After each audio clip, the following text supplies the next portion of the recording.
passada. Vamos mudar de saco para mala aqui na matéria. É uma matéria muito mais fácil que a outra. Então temos, mesmo quem está vendo muito mal, vai ter toda a chance de se reerguer. Não que eu quero que abandone a outra parte, porque na próxima prova, tu sabe, vai ter uma questãozinha ainda envolvendo escalonamento e ainda mais discussão de sistema que é delicado, mas vai ser uma questão só, para não pesar, né? O resto da prova vai ser geometria plana. E hoje eu tenho umas coisas bem simples para te contar aqui. Então olha só, retas paralelas R e S. Quando eu faço duas retas paralelas, para indicar que elas são paralelas, eu faço essa simbologia, ó, duas retas paralelas, certo? R é paralela a S. Eu vou pegar uma outra reta transversal, a reta T. Vocês já viram na aula passada que nessa situação nós temos 8 ângulos. Os menores são todos iguais entre si, congruentes, a gente fala para ficar chique, e os maiores são todos congruentes entre si. E mais importante ainda, um pequeno junto com um grande somados dão meia volta, por isso são suplementares. Porque ângulos que somados dão 90 são chamados complementares. Certo? Então essa nomenclaturinha é importante. Professor, Pois não. por que sempre RS? Tem algum... Frescura.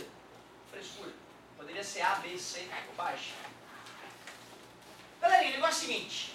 Aqui, ó, entre as paralelas, vamos chamar de interno. Fora das paralelas, externo. Aqui, então, fica externo. Muito simples, né? Interno é dentro, externo é fora. E eu estou falando com relação às paralelas. Dentro das paralelas, interno. Fora das paralelas, externo. Meu Deus, como é simples. Coisas que estão de um mesmo lado da transversal, a gente chama de colateral. Lateral é lado, o mesmo, colateral. Se uma coisa estiver de um lado da transversal e a outra coisa estiver do outro lado, a gente chama de alterno. Alterno porque estão em lados alternados, beleza? Alternados, tudo bem? Cara, acabou! Se o cara entendeu isso, do mesmo lado, ou aqui, colateral, em lados alternados, alternos, aí acabou. Aí não precisa mais ficar ensinando nada para o aluno. O aluno que tem a linguagem bem desenvolvida, ele já matou a charada, a partir daí ele vai se virar. Vou dar nome aos ângulos, A, B, C e D, E, F, G e H. E eu quero que vocês me digam quem são alternos externos. Deixa eu ver se eu concordo. Alternos, lados alternados. Externos, para o lado de fora. A e G. Concordo. Quem mais? D e F. Fechou. Caramba, é muito simples isso, hein, galera? Pela madrugada. Alternos internos. Alternos, deixa eu ver se eu concordo. C e E. Perfeito. C e E. B e H. Eu te juro, cara, quando eu aprendi essa matéria lá no fundamental, eu fiquei apavorado, eu não entendi nada. Meu Deus, eu vou ter que decorar. E eu não entendi o porquê, a lógica daquilo, era grego para mim. Não sei se foi incompetência do professor ou incompetência minha na hora de enxergar. E depois, quando eu fui estudar sozinho pelo livro, já no ensino médio, eu olhei e me perguntei, meu Deus, como é que um dia eu achei isso difícil? Caramba, será que o professor não contou o que era interno e externo, o que era alternado, né? E o que era colateral? Um pouco, fiquei apavorado depois de ver, né? Meu Deus, o que aconteceu com o meu cérebro naquela época? Alternos internos, agora vamos lá. Colaterais externos. Deixa eu ver. Colaterais tem que estar do mesmo lado, externos, pelo lado de fora. Então, realmente, A com F, A e F, D e G. D e G. Faltou o que então? Colaterais internos. Isso, colaterais internos. Deixa eu ver se é verdade. É verdade. C com H, C e H. Quem mais? B e E são internos. B e E. Muito bem. Só para a gente exercitar outros conceitos um outro conceito que eu falei na aula passada. E quais que são opostos pelo vértice? E isso, D e B, tem mais, né? D e B, A e C, H e F, E e G, beleza. Qual é a característica? Aliás, agora vamos escrever ali o que eles são. Se eles são complementares, se eles são suplementares, ou se eles são congruentes. Alternos externos, o que eles são? Os alternos externos, A e G. Complementar. A com G.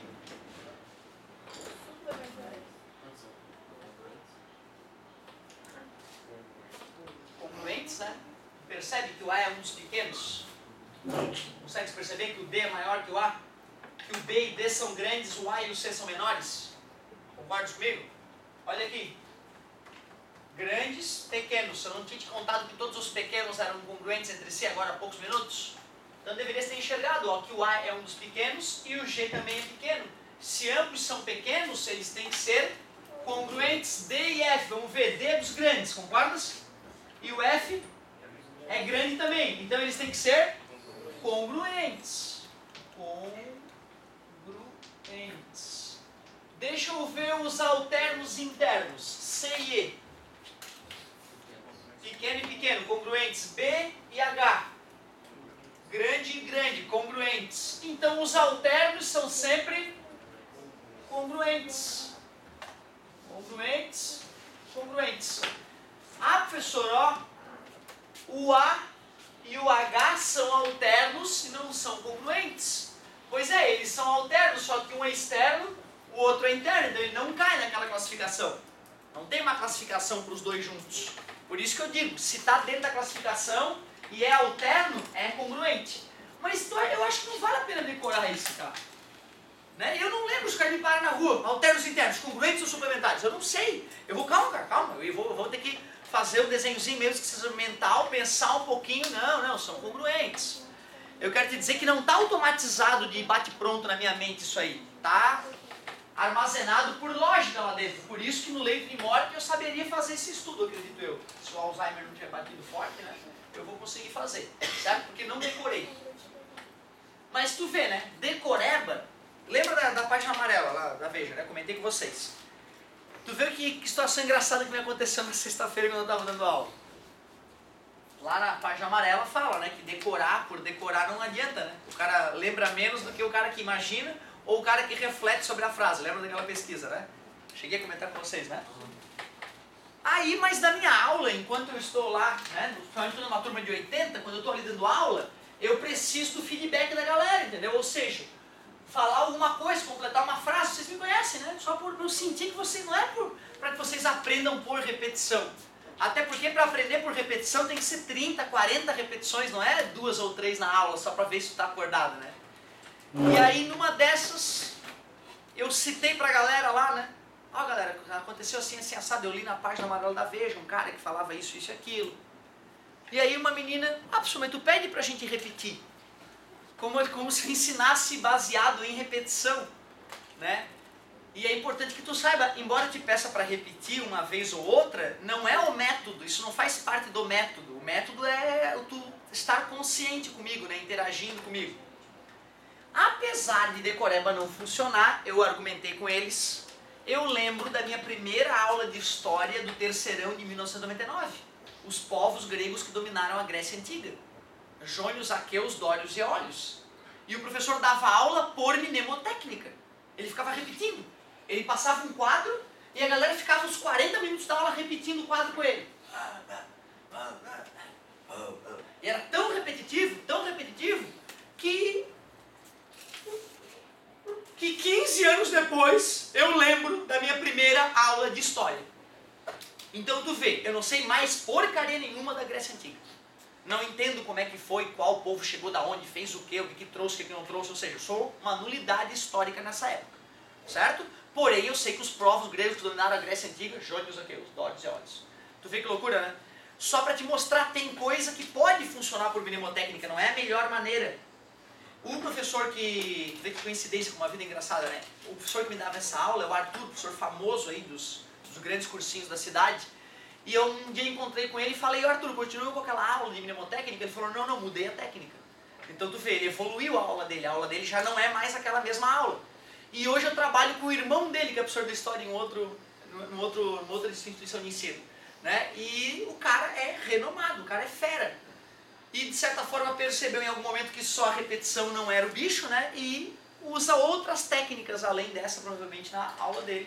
Então a gente tem que respeitar, né? Não é só porque um cara falou, não adianta, isso aqui não é loucura. Eu lembro que o meu curso de inglês que eu fiz, eu fiquei semi-analfabeto em inglês com um curso de mnemotécnica. Porque antes eu era analfabeto, completamente analfabeto. Em um ano, menos de um ano que eu terminei o curso, 9 meses, eu comecei a arranhar inglês. E era um curso por repetição. O curso se baseava em repetição, era todo dia. Eu estudava 5 dias sozinho em casa, um dia eu ia ter aula, só para parar as arestas. E 9 meses fazendo isso, é como se algumas coisas estivessem dentro de mim já, cara. Saía, eu vomitava aquelas frases em inglês que já tinha sido incorporada na minha mente, de tanta repetição, certo? Fala, meu querido. Só uma dúvida, não tem nada a ver mais. Por que eu tava vendo um cara que ele se formou em Química, fez pós-graduação, fez mestrado e fez doutorado em Engenharia Mecânica? Absolutamente normal. Hoje em dia é absolutamente normal. Porque é o seguinte, cara, ó, quando tu vai para um curso superior, tu aprendeu uma certa área, engenharia. Ah, fiz engenharia. Mas, cara, são tantas infinitas áreas que eu posso me especializar e vai que eu quero dar aula. Então fazer um mestrado na engenharia não vai me satisfazer. Eu posso fazer um mestrado em física, em educação de física, tu vê. Né? E pode acontecer o contrário. Aí começa um perigo. Tu imagina um cara que não tem formação de matemática, certo? Que não tem uma formação profunda em matemática, que fez, por exemplo, arquitetura, que tu vê cálculo A, cálculo B, tu vê só o início ali do cálculo, tu não vê a parte mais foda do cálculo. Mais difícil, perdão, pai. Então aí o cara vai lá e vai fazer um mestrado em engenharia mecânica. Se ele tiver maturidade para, por conta própria, estudar a parte que vai lhe faltar para acompanhar o mestrado em engenharia, que vai ter uma matemática profunda envolvida, ele vai conseguir acompanhar. Então vai ser justo no final. E outro, ele vai fazer provas sobre isso. Se ele não tiver a base, ele vai ter que afrouxar, não tem jeito. Então hoje, tu vê que loucura, o que ele falou é interessante para ti. A tua carreira está inteiramente aberta. Tu pode fazer filosofia, não vais meter a mão no cálculo. E depois que tu fizer filosofia, não, eu quero fazer um mestrado em alguma engenharia. Tu vai ter que fazer uma prova para te mostrar que tu pode fazer aquele mestrado. E mesmo não tendo estudado formalmente, se tu estudou informalmente por conta própria e ir lá e mostrar que tu manja, quem vai dizer, não, tu é filósofo, não quero, tu aqui, não, tô aqui, bicho, manjo de cálculo, estudei por conta própria, cara. Isso aqui é o bacana, cara, isso é bom, se tu for pensar, né? Pode ter um lado ruim de alguém que não tem competência acabar entrando no mestrado, mas vai ficar pelo meio do caminho, ou vai ter um diploma de mestre que vai matar barato em casa, como muitos têm também, certo? Mas é bom o que tu falou, que legal, vocês podem seguir uma carreira hoje e daqui a alguns anos mudar de ideia e fazer mestrado, para não ter que voltar para a faculdade, entendeu? Mais maduro, fazer mestrado, doutorado em outras áreas, e só vai te dar uma formação mais plural e provavelmente vai ser mais competente, só isso. Então é muito legal. E a Federal é legal por isso, cara. Tanto que eu falo pra vocês, né? Quando eu fazia engenharia mecânica, eu fiz ética com a medicina, fiz psicologia 1 e 2 com a galera de serviço social, né? E aí é outro clima, outro ambiente, cara, que tu só ficar com engenheiro o dia todo, cara, é um saco. Os caras são muito bitolados. E aí então tu pegar outros ares, né? Me fez muito bem fazer psicologia, fazer ética, fez muito bem. Me deixou menos engenheiro, assim. Ô galerinha, os colaterais externos e os colaterais internos são os complementares, congruentes, suplementares? O que eles são? São suplementares. Deixa eu ver, colaterais externos, A e F. A e F. Um é grande, o outro é? Então congruente eu já sei que não é. Mas olha o grande e o pequeno aqui de cima. Eles somados não dão meia volta? Então esse com esse somados tem que dar meia volta. 180 são suplementares. Suplementares. Muito bem. Esses também, né? Ou seja, falou em colateral, a gente já pode supor que são suplementares. Lembrando que suplementares são aqueles que somados dão 180 graus. E os opostos pelo vértice, o que são eles?